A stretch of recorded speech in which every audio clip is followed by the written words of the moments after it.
Wait, what? Solve this? 2 to the power of x times open bracket 3x plus 1 close bracket equals 32x. It looks simple, but it's actually a brain teaser. First, recognize that 32 is 2 to the power of 5, so we rewrite the equation as 2 to the power of x times open bracket 3x plus 1 close bracket equals 2 to the power of 5 times x. Now, divide both sides by x, assuming x is not equal to 0. That gives us 2 to the power of x times open bracket 3 plus 1 divided by x close bracket equals 32. Let's test some values.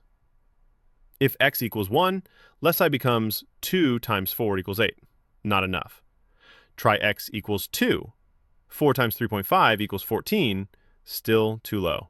So try x equals 3.25. 2 to the power of 3.25 is around 9.64.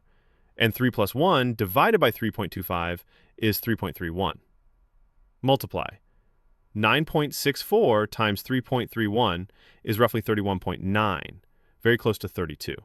That means x is approximately 3.25. This equation has no nice clean integer solution. But if you graph both sides, or estimate, you'll find the answer hiding around x equals 3.4. Tricky? Absolutely.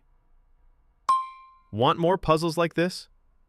Subscribe for mind-bending math challenges every week.